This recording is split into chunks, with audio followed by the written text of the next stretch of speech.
ನಮಸ್ತೆ ಮಿತ್ರರೇ, ಇವತ್ತೊಂದು ಕರಾವಳಿ ಶೈಲಿಯ ಬಸಳೆ, ಅಲಸಂಡೆ ಬೀಜ ಹಾಗೂ ಹಲಸಿನ ಬೀಜ ಹಾಕಿ ಮಾಡಿದಂತಹ ಒಂದು ರುಚಿಕರವಾದ ಸಾಂಬಾರು ಬಹಳ ಟೇಸ್ಟಿಯಾಗಿ ಬರ್ತದೆ. ಇವತ್ತು ನಾನು ತೆಂಗಿನ ಹಾಲನ್ನು ಬಳಸಿ ಮಾಡಿದ್ದೇನೆ.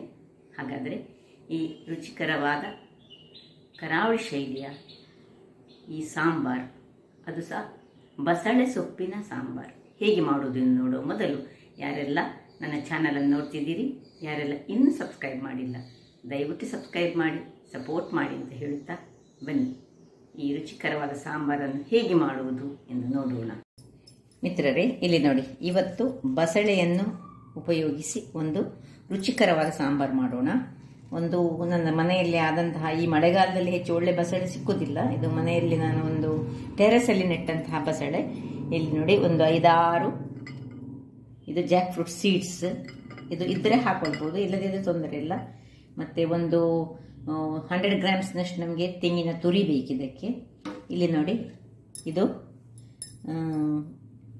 ಅಲಸಂಡೆಯ ಬೀಜ. ಇದನ್ನೊಂದು 4-5 ಗಂಟೆಗಳ ಕಾಲ ನಾನು ನೆನೆಸಿಟ್ಟುಕೊಂಡಿದ್ದೇನೆ. ಇದು ನೆನೆಸಿ ಇಡದಿದ್ದರೆ ನೀವು ಕೂಡಲೇ ಮಾಡೋದಾದರೆ ನೀವು ಕುಕ್ಕರಲ್ಲಿ ಬೇಯಿಸಬೇಕಾಗ್ತದೆ. ಇದೀಗ ನಾನು 5 ಗಂಟೆಗಳ ಕಾಲ ನೆನೆಸಿಟ್ಟಂತಹ ಒಂದು ಈ ಅಲಸಂಡೆಯ ಬೀಜ. ಇಲ್ಲಿ ಒಂದು ನೀರುಳ್ಳಿಯನ್ನು ನೋಡಿ ಸ್ವಲ್ಪ ದೊಡ್ಡದಾಗಿ ಕಟ್ ಮಾಡಿ ಇಟ್ಕೊಂಡಿದ್ದೇನೆ. ಇನ್ನು ಸ್ವಲ್ಪ ಹಿಂಗು ಬೇಕು ನಮಗೆ, ಸ್ವಲ್ಪ ಬೆಳ್ಳುಳ್ಳಿ ಒಗ್ಗರಣೆಗೆ, 1.5 ಚಮಚದಷ್ಟು ಕೊತ್ತಂಬರಿ ಬೀಜ, 1 ಚಮಚದಷ್ಟು ಸಾಸಿವೆ, 1 ಚಮಚದಷ್ಟು ಜೀರಿಗೆ, 5 ಬ್ಯಾಡಿಗೆ ಮೆಣಸು, ಒಂದು ಸಣ್ಣ ತುಂಡು ಹುಳಿ. ಈಗ ಮೊದಲಿಗೆ ನಾವು ಏನು ಮಾಡೋ ಹೇಳಿದರೆ, ಇಲ್ಲಿ ಗ್ಯಾಸನ್ನು ಉಳಿಸಿಕೊಂಡು ಇದರಲ್ಲಿ ನಾವು ಸ್ವಲ್ಪ ನೀರನ್ನು ಹಾಕೊಳ್ಳೋಣ. ನೀರಿಗೆ ಮೊದಲು ನಾವು ಈ ಒಂದು ಅಲಸಂಡೆ ಬೀಜ, ಏನು ನಾವು ಬೀಜವನ್ನು ನೆನೆಸಿಟ್ಟುಕೊಂಡಿದ್ದೇವೆ, ಅದು ಹಾಕ್ಕೊಂಡು ಈಗ ಅದಕ್ಕೆ ಸ್ವಲ್ಪ ಹಿಂಗನ್ನು ಹಾಕ್ಕೊಳ್ತಿದ್ದೇನೆ. ಸ್ವಲ್ಪ ಹಿಂಗು ಹಾಕ್ಕೊಂಡು ಇನ್ನು ಈ ನೀರುಳ್ಳಿ ಏನು ಕಟ್ ಮಾಡಿ ಇಟ್ಕೊಂಡಿದ್ದೇವೆ, ಈ ನೀರುಳ್ಳಿಯನ್ನು ಹಾಕ್ಕೊಂಡು ಇದನ್ನು ಸುರಿಗೆ ಬೇಯಿಸಿಕೊಳ್ಳೋಣ. ಇದಕ್ಕೆ ಮುಚ್ಚಳವನ್ನು ಮುಚ್ಚಿ ನಾವು ಬೇಯಿಸಿಕೊಳ್ಳೋಣ. ಇಲ್ಲಿ ಒಂದು ಗ್ಯಾಸ್ನಲ್ಲಿ ಕಬ್ಬಿಣದ ಬಣಾಲೆಯನ್ನು ಇಟ್ಕೊಂಡಿದ್ದೇನೆ. ಬಣಾಲೆ ಬಿಸಿ ಆಗುವಾಗ ಈಗ ಇಲ್ಲಿ 1 ಚಮಚದಷ್ಟು ಎಣ್ಣೆ ಹಾಕಿದ್ದೇನೆ. ಇಲ್ಲಿ ನೋಡಿ, ಇದು ಬೇಯ್ತಾ ಉಂಟು. ಇದು ಬೇಯ್ತಾ ಇರುವಾಗ ಅದಕ್ಕೆ ನಾನು ಆಗ ಮರ್ತು ಹೋಯ್ತು ನಮಗೆ, ಈ ಒಂದು 5 ಇದನ್ನು ಸಹ ಹಾಕೊಳ್ಳೋಣ. ಇದ್ರೆ ಹಾಕೊಳ್ಳಿ, ಇಲ್ಲದಿದ್ರೆ ಅಗತ್ಯ ಇಲ್ಲ. ಮುಚ್ಚೋಣ. ಇದು ಬಿಸಿ ಆಯಿತು. ಇಲ್ಲಿ ನೋಡಿ, ಉರಿ ಇನ್ನೊಂದು ಸಣ್ಣದು ಮಾಡಿಕೊಂಡು ಅದಕ್ಕೆ ನಾನು 5 ಮೆಣಸನ್ನು ಹಾಕೊಳ್ತಿದ್ದೇನೆ. ಇವತ್ತು ನಾನು ಹಾಲನ್ನು ಉಪಯೋಗಿಸಿ, ತೆಂಗಿನ ಹಾಲು ಉಪಯೋಗಿಸಿ ಮಾಡುವಂತಹ ಒಂದು ಈ ಬಸಳೆಯ ಪದಾರ್ಥ. ತೆಂಗಿನ ಹಾಲನ್ನು ಉಪಯೋಗಿಸಿ ಬಹಳ ರುಚಿಕರವಾಗಿ ಬರ್ತದೆ ಈ ಸಾಂಬಾರು ಉಂಟಲ್ಲ. ಹೆಚ್ಚಾಗಿ ನಾವು ಈ ರೀತಿ ಮಾಡುವುದಿಲ್ಲ, ಆದರೆ ಈ ರೀತಿ ಮಾಡಿದರೆ ಬಹಳ ಚೆನ್ನಾಗಿ ಬರ್ತದೆ. ನೋಡಿ, ಇದು ಉಬ್ಬಿ ಬಂತು. ಉಬ್ಬಿ ಬರುವಾಗ ಇನ್ನು ನಮ್ಮ ಈ ಎಲ್ಲ ಮಸಾಲೆಗಳು ನೋಡಿ, ಇದರಲ್ಲಿ ಸಾಸಿವೆ ಒಂದು ಬಹಳ ಮುಖ್ಯ. ಸಾಸಿವೆ ನಮ್ಮ ಈ ಯಾವಾಗ ಬಸಳೆ ಪದಾರ್ಥಕ್ಕೆ ಸಾಸಿವೆ ಬೇಕೇ ಬೇಕು. ಸಾಸಿವೆ, ಜೀರಿಗೆ ಮತ್ತು ಕೊತ್ತಂಬರಿ ಇಷ್ಟನ್ನು ಹಾಕ್ಕೊಂಡು ನಾವು ಸ್ವಲ್ಪ ಫ್ರೈ ಮಾಡ್ಕೊಳ್ಳೋಣ.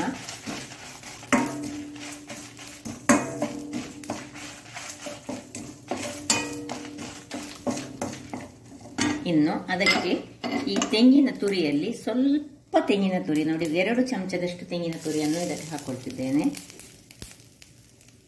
2 ಚಮಚ. ಉಳಿದದನ್ನು ಈಗ ನಮಗೆ ಇದು ತೆಂಗಿನ ಹಾಲು ತೆಗಿಲಿಕ್ಕೆ ಉಂಟು ನೋಡಿ. ಇದರಲ್ಲಿ ಸ್ವಲ್ಪ ಫ್ರೈ ಆಗಲಿ ಇದು. ಇದಕ್ಕೀಗ ಸ್ವಲ್ಪ ಹಳದಿಯನ್ನು ಹಾಕೊಳ್ಳೋಣ.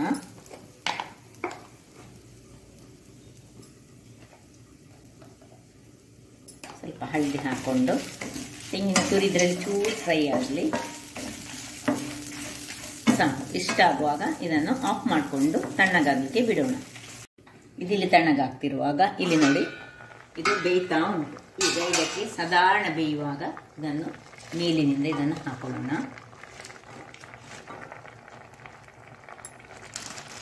ಜಸ್ಟ್ ಏನು ತಿರುಗಿಸುವುದು ಬೇಡ, ಅದು ಕೆಳಗಡೆ ಇರಲಿ, ಅದು ಅದರಷ್ಟಕ್ಕೆ ನೋಡಿ, ಇದು ಹೀಗೆ ಇರಲಿ. ಇನ್ನು ಇದರ ಮೇಲೆ ಸ್ವಲ್ಪ ಉಪ್ಪನ್ನು ಹಾಕೊಳ್ಳೋಣ. ಮೇಲಿನಿಂದ ಸ್ವಲ್ಪವೇ ಸ್ವಲ್ಪ ಉಪ್ಪನ್ನು ಹಾಕೊಂಡು ನಾವು ಮುಚ್ಚಳವನ್ನು ಮುಚ್ಚಿಕೊಳ್ಳೋಣ. ಹೀಗೆ ಒತ್ತಿ ಬಿಡಿ, ಅದರಷ್ಟಕ್ಕೆ ಒಳಗೆ ಹೋಗ್ತದೆ. ವೀಕ್ಷಕರೇ, ಈಗ ಉಳಿದಂತಹ ತೆಂಗಿನ ತುರಿಯನ್ನು ನಾವು ಏನು ಮಾಡೋಣ ಹೇಳಿದರೆ, ಇದರಲ್ಲಿ ಹಾಲನ್ನು ತೆಗೆದುಕೊಳ್ತಿದ್ದೇನೆ ನಾನೀಗ. ಸೊ ಒಂದು ಸಣ್ಣ ತೆಂಗಿನ ಕಾಯಿ ಇದ್ರೆ ಒಳ್ಳೆದಾಗ್ತದೆ. ಇಂಥದ್ದೆಲ್ಲ ಪದಾರ್ಥಗಳಿಗೆ ತೆಂಗಿನ ಕಾಯಿ ಸ್ವಲ್ಪ ಜಾಸ್ತಿ. ಇದಕ್ಕೆ ಸ್ವಲ್ಪ ನೀರನ್ನು ಹಾಕೊಂಡು ನಾನು ಇದರ ಹಾಲನ್ನು, ಒಳ್ಳೆ ದಪ್ಪ ಹಾಲನ್ನು ತೆಗೆದುಕೊಳ್ತೇನೆ. ವೀಕ್ಷಕರೇ, ಇಲ್ಲಿ ನೋಡಿ, ಹೀಗೆ ದಪ್ಪ ಹಾಲನ್ನು ಸುರಿಗೆ ತೆಗೆದುಕೊಳ್ತಿದ್ದೇನೆ. ಮತ್ತೆ ಪುನಃ ಇನ್ನೊಂದ್ಸತಿ ಹಾಕೊಂಡು ನೀರು ಹಾಲನ್ನು 2 ಸಹ ತೆಗೆದುಕೊಂಡೇ ನಾನು ನಿಮಗೆ ತೋರಿಸ್ತೇನೆ. ಯಾಕಂದ್ರೆ ಹಾಲು ತೆಗೆಯುವ ಕ್ರಮ ಎಲ್ಲರಿಗೆ ಗೊತ್ತಿದ್ದದೆ. ಸುರಿಗೆ ದಪ್ಪ ಹಾಲು ತೆಗಿತೇನೆ. ದಪ್ಪ ಹಾಲು ಕೊನೆಗೆ ನಮಗೆ ಯೂಸ್ ಮಾಡಲಿಕ್ಕೆ ಬೇಕು. ಮತ್ತೆ ನಾನು ಒಂದು ಸ್ವಲ್ಪ ನೀರು ಹಾಲೀಗ ಈ ಬಸಳೆ ಒಟ್ಟಿಗೆ ಸೇರಿಸ್ಕೊಳ್ತೇನೆ.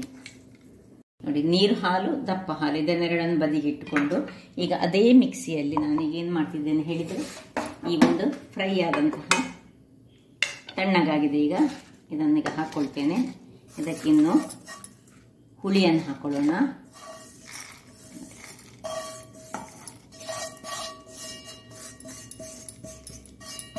ಮೇನ್ ಇದರಲ್ಲಿ ಇರೋದು ಸಾಸಿವೆಯನ್ನು ಹಾಕೊಂಡಾಯ್ತು. ಇನ್ನು ಹುಳಿ, ಇಲ್ಲಿ ನೋಡಿ, ಒಂದಿಷ್ಟೇ ಹುಳಿ ಸಾಕು, ತುಂಬ ಹುಳಿ ಬೇಡ. ಇಷ್ಟು ಹಾಕಿ ಇದೇ ತೆಂಗಿನ ಹಾಲು ಏನು ಉಂಟು ನೋಡಿ, ನೀರು ಹಾಲಲ್ಲಿ ನಾನೀಗ ಇದನ್ನು ಸುರಿಗೆ ಗ್ರೈಂಡ್ ಮಾಡ್ಕೊಳ್ತೇನೆ. ಗ್ರೈಂಡ್ ಮಾಡಿ ತರ್ತೇನೆ. ವೀಕ್ಷಕರೇ ನೋಡಿ, ಗ್ರೈಂಡ್ ಆಗಿ ರೆಡಿಯಾಗಿ ಬಂತು.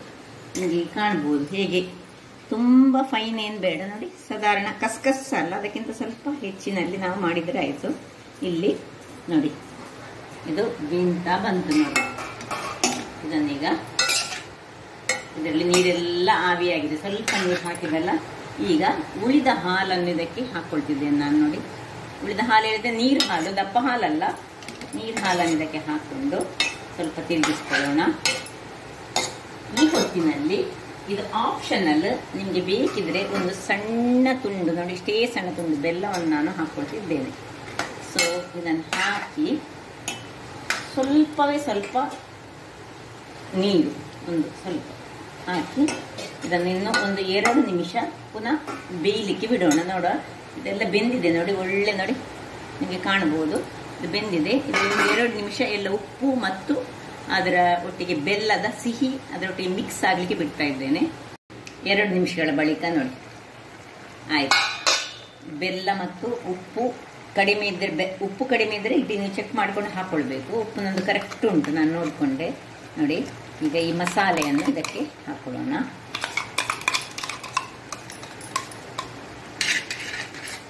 ಹಾಕೊಂಡು ಸ್ವಲ್ಪ ಇದಕ್ಕೆ ನೀರನ್ನು ಹಾಕೊಳ್ಳೋಣ. ಅಥವಾ ತೆಂಗಿನ ತೆಳು ಹಾಲಿದ್ರೆ ಅದನ್ನು ಸಹ ಹಾಕೊಳ್ಬೋದು. ಅದನ್ನೊಂದು ಇದರಲ್ಲಿ ಹಾಕಿ ಖಾಲಿ ಆಯ್ತು. ಈಗ ಇದಕ್ಕೆ ಸ್ವಲ್ಪವೇ ಸ್ವಲ್ಪ ನೀರನ್ನು ಹಾಕ್ಕೊಂಡು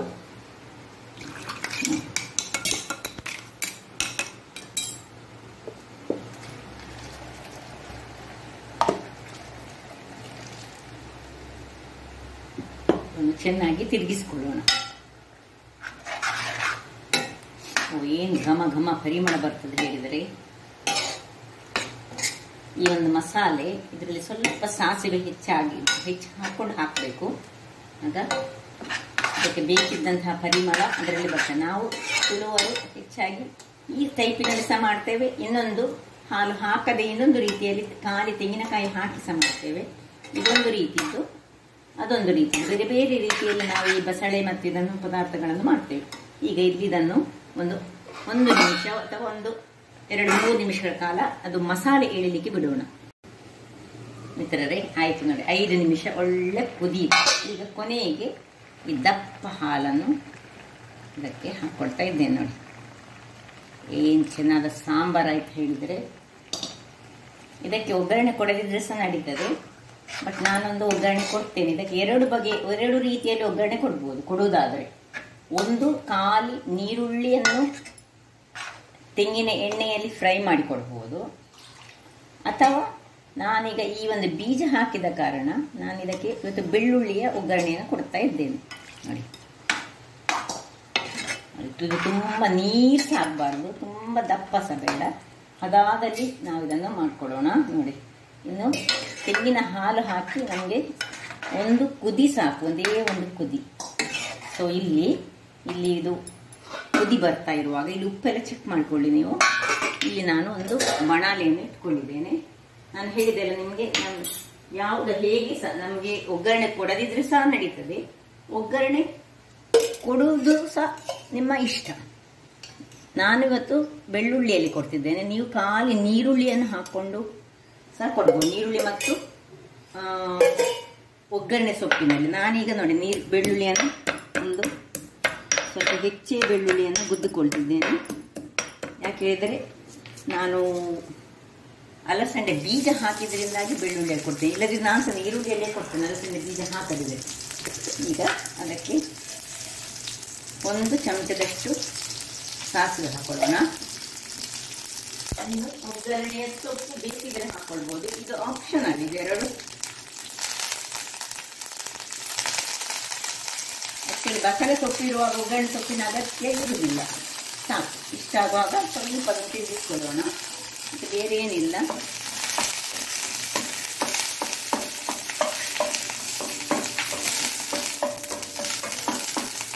ಮಳೆ ಆದ ಕಾರಣ ಒಗ್ಗರಣೆ ಸೊಪ್ಪು ಸ್ವಲ್ಪ ತೊಳೆದು ತಂದ ಕೂಡಲೀಗ ನೀರಿತ್ತು, ಅದರಿಂದ ಸ್ವಲ್ಪ ಪಟಪಟ ಆಫ್ ಮಾಡ್ಕೊಳ್ತಿದ್ದೇನೆ. ಇಲ್ಲಿ ಇದನ್ನೀಗ ಇದಕ್ಕೆ ಶಿಫ್ಟ್ ಮಾಡ್ಕೊಳ್ಳೋಣ.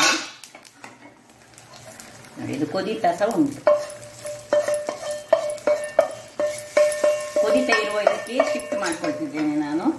ಇನ್ನು ಸ್ವಲ್ಪ ಬಣಾಲೆಗೆ ಸ್ವಲ್ಪ ಇದನ್ನು ಹಾಕೊಂಡು ಕೂಡಲೇ ಮುಚ್ಚಳವನ್ನು ಮುಚ್ಚಿಕೊಂಡು ಆಫ್ ಮಾಡ್ಕೊಳ್ಳೋಣ. ಆಯ್ತು ವೀಕ್ಷಕರೇ, ಒಂದೆರಡು ನಿಮಿಷಗಳ ಬಳಿಕ ಅನ್ನದೊಟ್ಟಿಗೆ, ಚಪಾತಿಯೊಟ್ಟಿಗೆ, ಇಡ್ಲಿ ಒಟ್ಟಿಗೆ, ಯಾವುದರೊಟ್ಟಿಗೆ ಸಹ ಆಗ್ತದೆ. ನೋಡಿ ಏನು ಚೆನ್ನಾಗಿ ಬಂದಿದೆ ಹೇಳಿದರೆ, ಅನ್ನಕ್ಕೆ ಮತ್ತೆ ಬೆಸ್ಟ್ ಕಾಂಬಿನೇಷನ್ ಇದು. ಈ ತೆಂಗಿನ ಹಾಲು ಹಾಕಿ ಮಾಡಿ ಒಮ್ಮೆ ಟ್ರೈ ಮಾಡಿ. ಕೆಲವರಿಗೆ ಗೊತ್ತಿಲ್ಲ ಇದು, ಅದು ಬಹಳ ರುಚಿಕರವಾಗಿ ಬರ್ತದೆ. ಕೆಲವರು ಹಾಕಿ ಮಾಡ್ತಾರೆ, ನಾನು ಮಾಡೋದನ್ನು ಸಹ ನೋಡಿದ್ದೇನೆ.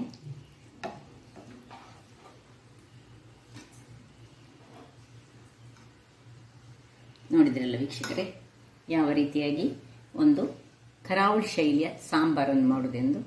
ಹಾಗಾದರೆ ನನ್ನ ಈ ಕುಕಿಂಗ್ ಚಾನಲ್ ನಿಮಗೆ ಇಷ್ಟ ಆದರೆ ಬೋಳೂರು ಸುವರ್ಣ ಚಾನಲನ್ನು ಲೈಕ್ ಮಾಡಿ, ಶೇರ್ ಮಾಡಿ, ಹಾಗೂ ಸಬ್ಸ್ಕ್ರೈಬ್ ಮಾಡಿ, ಹಾಗೂ ನನ್ನ ಇನ್ಸ್ಟಾಗ್ರಾಮ್ ಪೇಜನ್ನು ಫಾಲೋ ಮಾಡಿ. ಧನ್ಯವಾದಗಳು.